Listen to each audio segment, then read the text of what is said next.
Tonight, I'm not standing in front of you as someone who is angry. I'm not here as someone who stopped loving.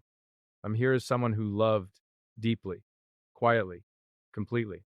I am leaving tonight. Those words don't come from hate. They come from a heart that stayed longer than it should have, a heart that kept hoping, a heart that believed love alone could fix what silence kept breaking. You see, when you truly love someone, you don't leave at the first storm. You stay. You fight. You forgive. You understand. And I did. But sometimes love isn't about holding on. Sometimes love is about letting go, not because you stopped caring, but because you finally started caring about your own soul too. Leaving tonight doesn't mean I didn't love you. It means I loved you so much that I forgot to love myself. And somewhere between waiting for your attention and praying for your effort, I realized something. Love should feel like home, not like begging, not like chasing, not like slowly disappearing inside someone else's world. So tonight, I walk away with tears in my eyes but peace in my heart. Because real love doesn't destroy you. It doesn't make you question your worth. It doesn't make you feel alone while standing next to someone. This isn't a goodbye filled with bitterness. It's a goodbye wrapped in gratitude for the memories, for the lessons, for the version of me that learned how deeply I can love. And maybe, just maybe, leaving tonight is not the end of love. Maybe it's the beginning of loving myself the way I loved you. Sometimes love is not about staying. It is about having the courage to walk away before you lose yourself. We grow up believing that love is proven by endurance, that the one who stays the longest, who forgives the most, who sacrifices without counting the cost, is the one who loves the deepest. We are taught that leaving is weakness, that walking away means you did not fight hard enough, that choosing yourself is somehow selfish. So we stay. We stay through confusion. We stay through silence. We stay through nights where we feel alone beside the very person we are holding. We stay because we think love demands it. But there is a quiet truth that no one teaches us soon enough. Staying is not always strength. Sometimes staying is fear wearing the mask of devotion.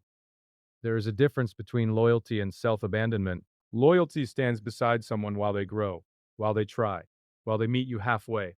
Self abandonment is when you shrink your needs, silence your voice, and convince yourself that less is enough because you are afraid of losing them. Loyalty is mutual. Self abandonment is lonely. You can love someone with every piece of your heart and still realize that staying is slowly breaking you. Love does not cancel pain. It does not magically make neglect feel acceptable.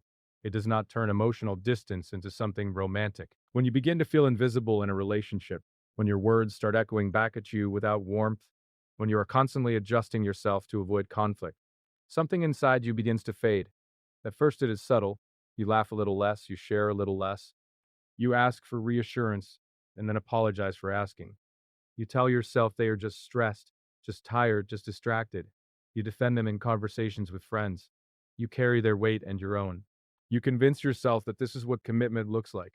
But love is not meant to feel like constant negotiation with your own worth. Courage does not always look loud. It is not always dramatic music. Sometimes courage is sitting in the quiet of your room, recognizing that you are unhappy and allowing that truth to exist without. Sometimes courage is admitting that you deserve consistency, that you deserve affection that does not feel reluctant, that you deserve effort that does not feel forced. We are afraid to walk away because we remember the beginning. We remember how it felt when everything was soft and new. We remember the way they looked at us, the promises, the plans, the sense of being chosen. We cling to that version of them. We cling to the hope that it will return if we are patient enough, loving enough, understanding enough. But hope cannot replace action. You cannot love someone into becoming ready. You cannot sacrifice yourself into earning basic respect. You cannot exhaust yourself into being valued. Love is powerful, but it is not a tool to reshape someone who is not willing to grow. There is a point in every fading relationship where you stand at a quiet crossroads. On one side is familiarity. Even if it hurts, it is known. You know their patterns. You know their moods. You know the rhythm of disappointment. On the other side is uncertainty, the fear of being alone, the fear of starting over, the fear that you may never feel this connection again. It is easier to stay in familiar pain than to step into unknown freedom. Walking away requires you to face that uncertainty. It requires you to sit with your loneliness without rushing back to what is comfortable. It requires you to trust that your future self will thank you for the boundaries your present self was brave enough to set. Sometimes love becomes a place where you are constantly explaining why you were hurt. You explain why silence bothers you. You explain why broken promises matter. You explain why affection should not feel conditional. And each time you explain, you feel smaller because you are not asking for the impossible. You are asking to be seen. And when being seen becomes a struggle, something is misaligned. Walking away does not erase the love you felt. It does not make the memories meaningless. It does not turn the connection into a lie. It simply means that love alone is not enough to sustain something that lacks reciprocity. Reciprocity is not grand gestures. It is not perfection. It is effort that meets effort. It is care that responds to care. It is two people choosing each other, not only in words but in actions. Without reciprocity, one person slowly becomes the emotional caretaker of the entire relationship. You find yourself initiating every difficult conversation. You are the one reaching out after arguments. You are the one planning, adjusting, forgiving. You tell yourself you are just more expressive, just more sensitive, just more invested. But the truth is heavier. You are carrying more than your share. There is dignity in recognizing imbalance, and there is strength in saying, I cannot continue like this. Walking away is not about punishment. It is not about revenge. It is about preservation. You are preserving your sense of self, your capacity to love without resentment, your ability to look in the mirror and recognize the person staring back at you. When you stay too long in a place where you are undervalued, you begin to internalize that undervaluation. You start believing you are asking for too much. You start believing your needs are excessive. You start believing that maybe this is the best you can get. That belief is more dangerous than heartbreak. Because heartbreak can heal, but believing you are unworthy can follow you into every future connection. Courage is choosing to break the cycle before it defines you. It is understanding that loneliness within a relationship is more painful than loneliness alone. When you are alone, your solitude is honest. When you are lonely beside someone, your solitude feels like rejection. Walking away allows you to grieve, honestly, to feel the loss without pretending everything is fine, to process what was real and what was projection, to separate the love you felt from the potential you imagined. Many times we are not only in love with who someone is, we are in love with who we believe they could be. We fall in love with their potential, their future self, their promises, and we hold on to that image even when reality shows us something different. Letting go of potential is painful. It feels like giving up on a dream, but staying for potential while neglecting reality is a slow erosion of your present. Courage is choosing reality. It is choosing the truth over the fantasy. It is choosing clarity over confusion. It is choosing a temporary ache over a permanent diminishment. You will question yourself. You will replay conversations. You will wonder if you could have tried harder, then softer, then stronger. You will romanticize the good moments. You will feel the urge to go back when the silence feels overwhelming. But remember why you left. Remember the nights you felt unheard. Remember the way your chest tightened when another promise was broken. Remember how tired you felt from carrying hope alone. Remember that love should not require constant convincing. Walking away is not a declaration that the other person is entirely wrong. It is a declaration that the dynamic is not healthy for you. It is a boundary drawn not out of bitterness, but out of self respect. Self respect is quiet. It does not scream. It does not demand applause. It simply says, I deserve to feel safe here. And when safety is absent, self respect whispers, it is time. You may still love them when you leave. That is what makes it brave. Anyone can leave when love is gone. It takes strength to leave while your heart still cares. But caring does not mean tolerating what hurts you. You can wish them well and still walk away. You can hope they grow and still remove yourself from the space that stunted you. You can acknowledge what was beautiful and still accept that it is not enough. Walking away is choosing alignment with yourself. It is choosing to honor the part of you that knows something is wrong, even when your heart resists. It is choosing peace over chaos. It is choosing to believe that love should feel mutual, not one sided. There will be days when you miss them deeply, when a song reminds you of their laugh, when a place reminds you of their hand and yours. Missing them does not mean you made the wrong choice. It means you are human. Grief is not a sign of weakness. It is proof that you cared. But do not let grief rewrite history. Do not let nostalgia erase the patterns that led you here. Hold the full picture, the warmth and the wounds, the laughter and the loneliness. Courage grows each time you resist the urge to return to what broke you. Over time, you begin to feel yourself again. Your voice becomes clearer. Your laughter returns without hesitation. You notice how much space you have when you are not constantly worrying about someone else's withdrawal. You realize how much energy you were spending trying to keep something afloat alone. And slowly you understand that walking away did not destroy you. It revealed you. It revealed your resilience, your depth, your capacity for self-love. It showed you that you can survive heartbreak without losing your gentleness, that you can leave without becoming cruel, that you can choose yourself without becoming selfish. Love is beautiful. It is transformative. It is one of the most powerful experiences we can have, but it should not require you to abandon who you are. If staying demands that you silence your truth, ignore your intuition, and accept less than you need, then staying is not love, it is fear. And fear should not decide your future. Sometimes the bravest sentence you will ever say is, I cannot continue like this. It is about having the courage to walk away before you lose yourself. True love never demands that you shrink. It grows where both hearts are equally willing to stand. Love should feel like expansion, like stepping into sunlight after a long winter, like breathing deeper without realizing you had been holding your breath. It should make you feel more like yourself, not less. More alive, not more anxious. More secure, not more uncertain.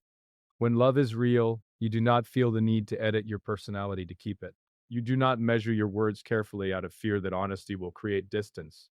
You do not downplay your dreams so the other person feels comfortable. You stand fully as you are, with your depth, your intensity, your flaws, your hopes, and you are met with presence, not resistance. Shrinking often begins subtly. You laugh a little quieter because they once said you were too much. You stop bringing up certain topics because they seemed uninterested.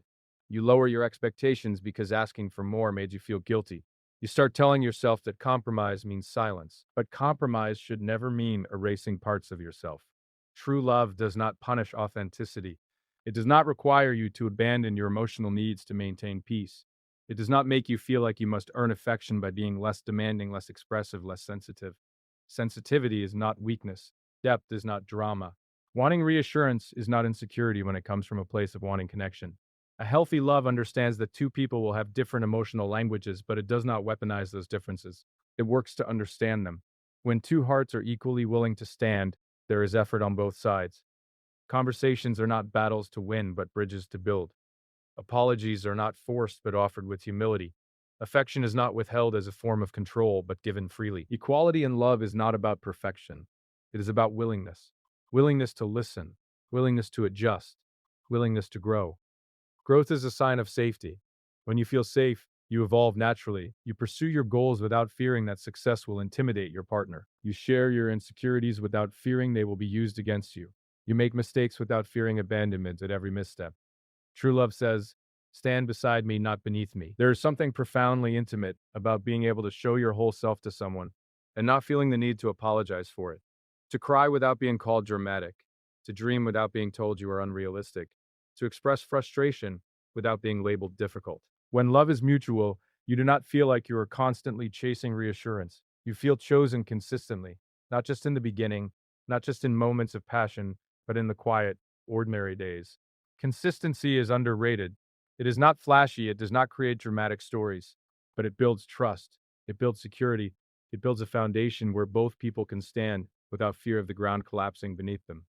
Shrinking happens when there is imbalance, when one person's comfort is prioritized over the other's truth, when one person's needs are considered valid and the others are considered excessive, when you are told to relax instead of being asked why you are hurting. Over time, shrinking becomes a habit. You stop asking, you stop expecting, you stop hoping for change.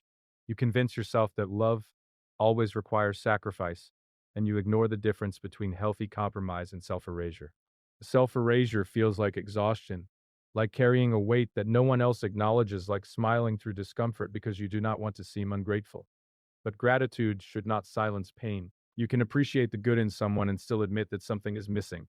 You can value their qualities and still recognize that the dynamic does not allow you to thrive. Thriving is important. Love should not just help you survive, it should help you grow. Growth in love means you feel inspired, not intimidated, supported, not stifled, challenged in ways that make you better, not criticized in ways that make you smaller. Two hearts equally willing to stand do not compete for power. They do not measure who gives more. They do not keep score of past mistakes to win present arguments. They understand that partnership is not a hierarchy, but a collaboration. Collaboration requires vulnerability.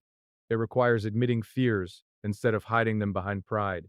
It requires acknowledging flaws instead of projecting blame. It requires emotional maturity. Emotional maturity in love means you can sit with discomfort without running away. It means you can hear criticism without becoming defensive. It means you can apologize without feeling humiliated. When both hearts are willing, conflict becomes an opportunity for deeper understanding instead of a battlefield. In unhealthy dynamics, one person often feels like they are carrying the emotional responsibility for both. They initiate difficult conversations. They seek resolution. They try to improve communication. Meanwhile, the other withdraws, deflects, or dismisses. Over time, that imbalance breeds resentment, not because love is absent, but because effort is uneven. True love requires participation. It requires showing up not only when things are easy, but when they are uncomfortable. It requires choosing each other repeatedly, not assuming presence is enough. Being physically present is not the same as being emotionally available.